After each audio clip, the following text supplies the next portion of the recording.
Michelle, welcome to LSAT Unplugged. Hi, Steve. Thank you so much for having me. Thank you for all the listeners out there. And your blog is such a great resource for applicants. So I'm so glad that that's available. That's so nice of you to say, Michelle. I really appreciate it. And you went to Harvard Law, if I understand correctly, which is a school that a lot of folks in my audience want to go to. So I guess the biggest question is, what do you attribute your admission to Harvard Law to? Oh, well, I went to Harvard Law quite a while ago, so the admissions landscape has changed so much since I applied. Um, but my own admissions, I think, was because I had really strong numbers.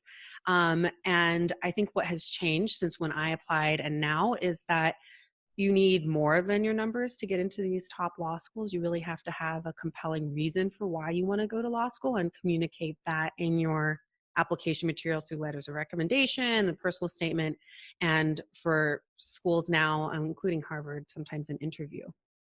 Wow. Okay. So that makes a lot of sense. So the numbers have become necessary, but not sufficient, right? You need something beyond just the numbers. Now, does Harvard Law, do they look at anything in the for anything in the personal statement uniquely compared to other schools? Is there a certain tone or theme they're looking for? I wouldn't say there's a specific tone or theme that differentiates Harvard from any of the other schools. It's every school is going to be looking for a personal statement that communicates why an applicant is qualified to go to law school, what experiences have prepared them for this endeavor. But one thing with Harvard and with other law schools too is you have to pay attention to the formatting requirements. So I often get applicants who have these like gorgeous 3-page personal statements, but Harvard is pretty strict on 2 pages. So a lot of times those little details like 11-point font versus 12-point font are things that applicants may not realize are actually important, can impact the content of what you're trying to communicate. But law is in the details, and being able to show that you have read the instructions is something that is included in a holistic review of any application. That makes a lot of sense.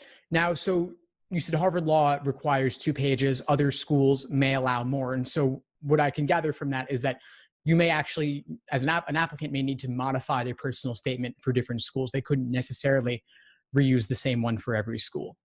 Absolutely. Yeah. You want to personalize your personal statement per school. So a good kind of template to get you started is to have a 3-page personal statement that you can then modify to 2 pages or even less if a school has, say, a 500 word limit. Like some schools are going to have different formatting requirements.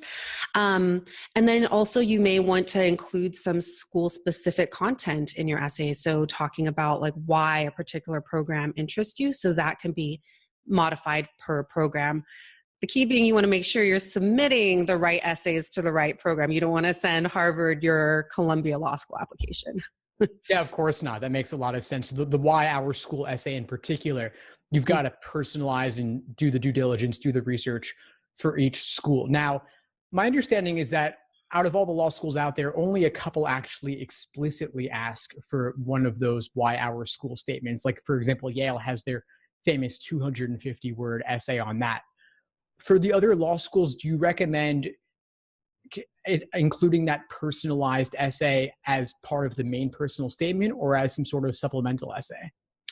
It depends. It depends on how much of the narrative, the personal narrative takes up. For a school like Harvard, they don't have a why Harvard component. I think Harvard is pretty convinced of its excellence and doesn't really need you to say why. And 2 pages is not a lot of space to include school-specific content. But some schools like Berkeley will have more of a looser, like 3 or 4 pages, and you may be able to embed some of that why Berkeley research into your personal statement, or it can be a separate essay, as you said, like a why Michigan essay. For the Yale 250, I don't think of it as necessarily being a why Yale essay per se. It's more of a tell us something about you as an applicant that it's essential, but you haven't communicated it elsewhere in your application, and do it in 250 words, which is tough. That makes a lot of sense. Thanks for clarifying that. For the schools that are asking a why our school statement, or when you might want to personalize something about the essay to the particular school, what are some of the specifics an applicant might want to include or mention about the school? So looking at school-specific programming, I think, is very effective. It's not it's not only effective to help the admissions committee understand why you're interested in the program, but for an applicant to understand, why am I applying to this school? What does this school have to offer me? So looking at things like beyond just courses, clinics, journals, externship possibilities, any specialized credentials that may be part of that school that the school has to offer. But the key is when you're communicating this to law schools is not to simply list, hey, you offer this clinic. It's to say, what do you hope to contribute to that clinic? Why is your experience going to be an asset?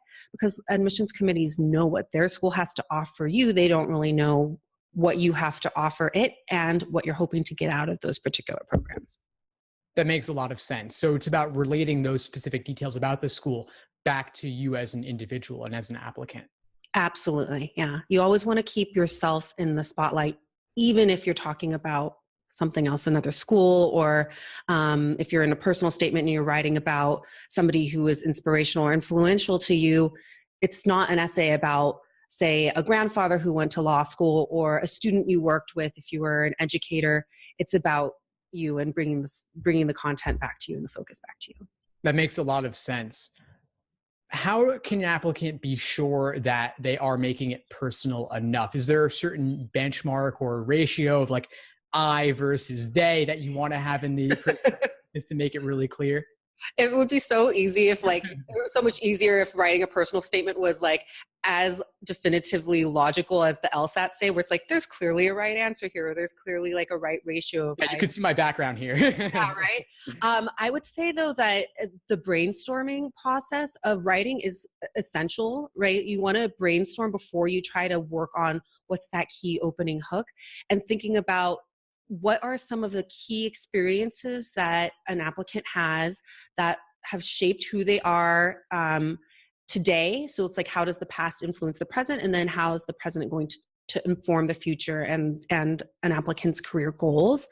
So you want to find that balance between including strong, I call it anecdotal evidence, because your admissions committee readers are going to be lawyers, and lawyers love evidence. So you want to ground the personal in experience and having kind of a narrative thread that connects various experiences together. And I think the way that you make sure it's about you is not to just say what you have done, but what you think about what you've done. So it's it's very introspective and reflective, and then it's going to inevitably help an admissions committee reader get to know you on a more personal basis. Makes a lot of sense. Now, the classic question is, the applicant thinks they haven't done anything impressive. What do they talk about? How do they narrate their walk to the supermarket? You know, what are they going to talk about that they can relate to law school?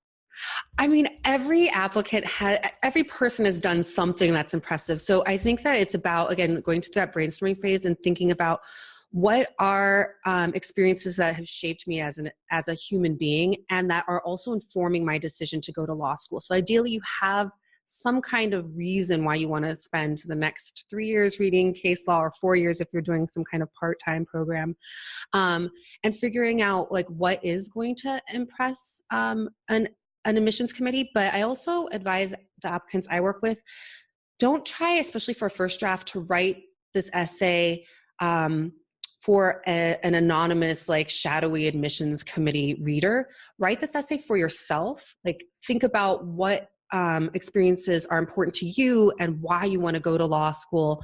And then it's going to be inherently valuable and a lot more fun to write.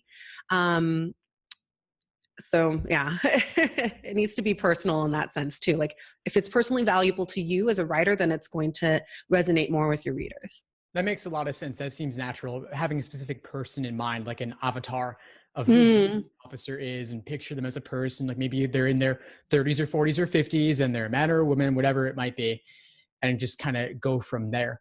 I'm wondering if there are any standout examples you've seen recently or over the course of your career of a particularly great essay that an average applicant could write, and then maybe a not so great essay that an average applicant might also write, so they can avoid the bad one and go for the good one. Yeah. Okay. So, essays that are really, I think, successful are ones that sometimes I work with applicants who feel like they have a common experience. Um, like I've worked with applicants who are, say, either immigrants themselves or the first generation of immigrant parents. And they're like, well, everybody kind of has this story. I'm like, no, but what makes your story unique are the particulars. So helping give that story its space to talk about the details and what has actually influenced those people is going to be more effective. I think in terms of like essays that don't work, I would never let an applicant I'm working with submit an essay that's terrible. But I have seen some first drafts that aren't always successful. And for a variety of reasons. One might have been an applicant wanted to write about struggling with mental illness, say. And that's something that is great to share in the sense of humanizing you as an applicant. It was important to this person and who she was. But what made the essay strong is that she ended up doing a lot of work with mental illness and raising awareness and starting a club on campus. So it wasn't an essay about, here I went through this hardship and pity me. It was, here I went through this hardship and came through, and I'm remarkable because of what I've been able to do to overcome this hardship and then help other people. And then that led right into like why she wanted to go to law school. Well, thanks for that. That sounds like a great way to put a positive spin on it and tie it all together, demonstrating a story of growth and overcoming adversity. So I really like that. And this actually reminds me of something I wanted to ask you about, which is the character and fitness portion, because I can easily see an applicant writing some sort of essay about mental illness in a way that might worry the admissions committee in a way. They don't want to have someone dealing with a difficult situation in law school, not making it through or worse. So I'm wondering, what are some things that law school applicants might want to disclose? What might they not want to disclose? And of course, what do they need to disclose in order to avoid potential problems later? Yeah. So for the character and fitness portion of an application, read those carefully because you want to make sure that you're answering them honestly, and you want to err on the side of disclosure, like disclosing what is expected of you. One of the very practical reasons why you want to err on the side of disclosure is because, at the end of the day, an admissions committee is not going to have the time to do a background check on you and make sure like, hey, did you actually get that speeding ticket or not? But when you apply if you've taken the bar and passed it, in which case, like, congratulations, you then have to apply to join your state bar. And there's a very thorough character and fitness evaluation there. And those committees may ask for your law school application, may compare and contrast, like, what did you disclose? What did you fail to disclose? And so it could be an issue at that point. So err on the side of disclosure,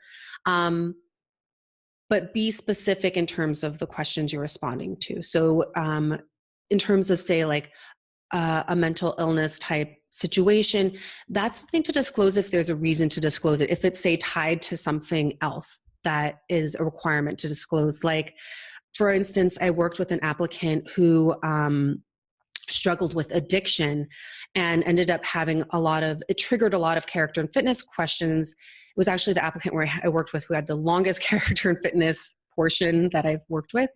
And because there were a lot of criminal charges that came about as a result of that, a lot of impact to like transcripts and grades.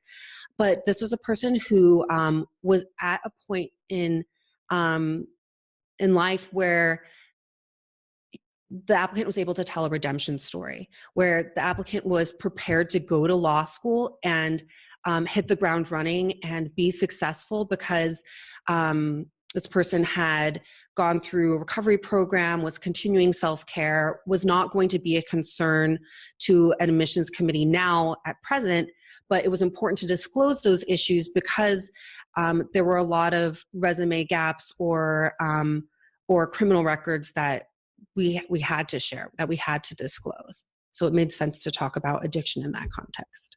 That makes a lot of sense. And anything that involved criminal charges, of course, an applicant would be required to disclose. Yes. Mm-hmm. And so the key with an applicant who's in that situation is to focus on the lessons learned to talk and be clear and transparent about, this is what happened, this is what I was going through, but here's how I've overcome, and here's why I'm going to be successful in law school. Right. That makes a lot of sense. Now, for this applicant, you said their character fitness disclosure was exceptionally long. How long was it approximately? It depended on the school, because you had to tailor it per school depending on the questions. But for some schools, it was several pages. That is an outlier situation. The majority of applicants, you're going to have maybe like one or two small incidences that they need to disclose. And in that case, any addenda, I think a good rule of thumb is you don't want your addenda to overshadow your personal statement. So if you have a 2-page personal statement, ideally your addenda is going to be shorter than that, a half page maybe, because you want the admissions committee to focus their very limited amount of time on your resume, on your really strong letters of recommendation, on your personal statement, on your strengths. And then the addenda or character fitness response is just to help them to help address any red flags that may occur to them, or any issues that may be worrisome that you feel a need to disclose, but it's not the star of your application by any means. That makes a lot of sense, Michelle. Thanks for that. I love the point you made about you don't want the character fitness to overshadow the other parts of the application. You don't want them to comprise the majority if you can avoid it. Mm-hmm. Now, for the typical applicant who might have some sort of disclosure, maybe it involved underage drinking, maybe it involved possession, maybe it involved speeding tickets, more minor things of that nature. How long might each of those disclosures be on average? A couple hundred words? Yeah, I like to shoot for like a half page, a couple hundred words, something that can be very clear and concise, and pay attention particularly to tone. You don't want to come across as coming up with excuses or whining. It's about, I think the tone you want to go for is accountability, that this is something that happened, but this is the lesson I learned from it. I acknowledge the mistakes I made, and it won't happen again. Right. Thanks for that.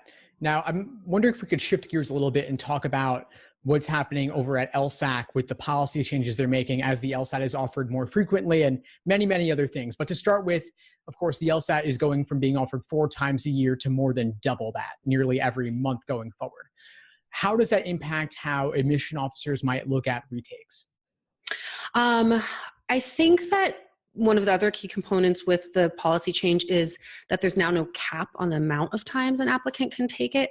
But that doesn't mean that an applicant should use the test as practice, right? Like, you don't want to go into the LSAT being like, hey, and I hear applicants say this a lot, like, oh, I'm just going to go in for the first time to just like practice the test and see how I do. You want to be doing all that practice work and prep at home in the months going into the exam, and then treating every sitting as if you're going to try to take it once. Like, your goal isn't how many times I can take the LSAT. It's, I want to get the highest score every time I take it, ideally only taking it once or twice or maybe a third time. In terms of the time frame, it's nice because it opens up more windows of opportunity for applicants to take the exam at a time period that works for them.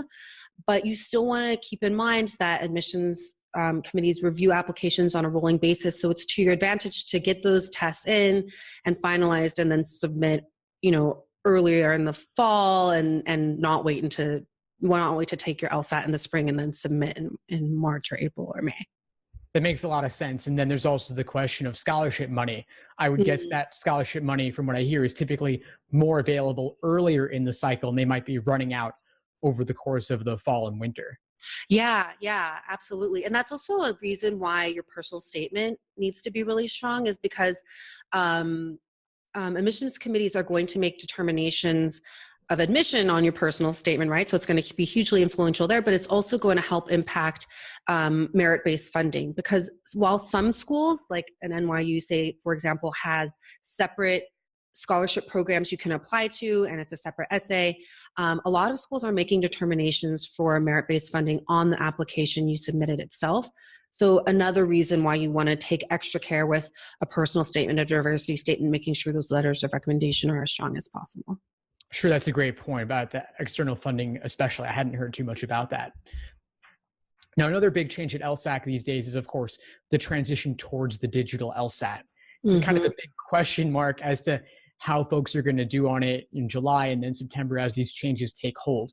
And I'm wondering, in your conversations with admission officers, what do you hear about how they might view the results of someone taking the digital LSAT when they might not be quite as familiar with the format? So I think that LSAC has kind of anticipated that it's going to be, a shift and that applicants aren't going to be as prepared. So for the July exam, they're going to, just for this one time, allow applicants to see their score first and then decide whether or not to cancel. That to me is such a huge advantage. So I'm working with an applicant now who ended up having to reschedule his exam, and he's sort of asking me what test to sit for. I'm like, take July, because then you have this like one-time opportunity to experiment. And then the further along we go with the digital process, I think the less admissions committees are going to be receptive to an argument that, hey, I wasn't as prepared because the format changed. So, practice digitally, right? Are you familiar with any of blog services that offer digital practicing for LSAT prep? Yeah, well, LSAC has on their website, they have a free interactive digital LSAT familiarization tool where applicants can actually walk through a real recent exam. I believe it's Prep Test 73, which is from September 2013 or 2014. So yeah, applicants can walk through a full exam at familiar.lsac.org and kind of play around with that. Yeah. So I would take out all of the advantages of familiarizing yourself with the new format. Law schools are aware that there's a shift. And so if it does impact your score, you can potentially include an addendum, or you can retake, right? Like, I think that law school admissions committees are going to be much more understanding of the need to retake, especially in these early months of the transition. Yeah, that makes sense. And I suppose the answer is kind of always to retake, right? Because the numbers are, as we discussed at the beginning, the numbers are necessary. But although, of course, they're not enough, but you do need to have them. And one thing that's standing out to me is that if someone takes the digital LSAT, let's say in September, and they do really well, that might be viewed even more strongly given that the digital LSAT is new at that time. And then and if you don't do well, then just retake. There's the LSAT in October and November and January. So there's always another chance just around the corner. Yes, absolutely. I think that's really true, with the caveat being, don't plan to take it four times, October, November. Plan to take it again once if you can, and familiarize yourself as much as possible with the new format in the interim. Yeah. One thing that occurs to me, this is just my intuition, is that the average applicant will be retaking it more times, given that it is offered more frequently. You don't have to wait 2 to 3 months anymore. So maybe previously I'm thinking the average applicant might have taken it max 2 or 3 times. But I'm seeing now a shift in the number of times applicants might consider it. Maybe they might take it 3 or 4 times, or at least register for that many test dates. Have you noticed a kind of shift among the folks you're working with? Yeah, I could see that. I could definitely see that shift taking place. What I advise applicants is, if they are unhappy with their results on an exam, you don't need to necessarily rush to take the next available exam, right? Because you want to figure out, well, what happened on that exam? How can I work to improve my score? If it was an outlier situation where your score was underrepresented because of the new testing format, or because of distractions or personal issues, then go ahead and take it again, more immediately. But if it was something that had to do with actual performance on the content of the exam itself, I would say don't rush to just take the next exam that you possibly can. Take time to self-diagnose and figure out, what strategy changes can I implement and practice and perfect, and take more practice tests. Be as prepared as possible the next time you take the exam so you score well. 100% agreed on that. Yeah, you don't want to take it until you feel fairly certain that you're going to get a score that you would be happy with. And you don't need to take it 1 month later if 2 months later would serve you better. Yeah, exactly. Awesome, Michelle. Well, this has been a lot of fun. I really appreciate your sharing advice with everybody. Any final words or advice that you want to share with everyone before we sign off? Well, if people have questions about their applications themselves, I'm the director of JD Admissions Counseling for Stratus Admissions. So if you go to stratusadmissions.com, we offer free 30-minute consultations. So I would say, go sign up, and then we can talk about your application more specifically, and happy to answer any questions you may have. Well, that is a really awesome resource. It's really kind of you to be offering that to everybody. I'm going to encourage everyone to go over to Stratus and sign up, get your free 30 minutes, and take it from there. Yeah, please do. And that's the best way for folks to get in touch with you as well. Yes, absolutely. Yeah. Awesome, Michelle. Well, this has been a real pleasure. Thanks again for taking the time. Really appreciate it. Thank you. Take care.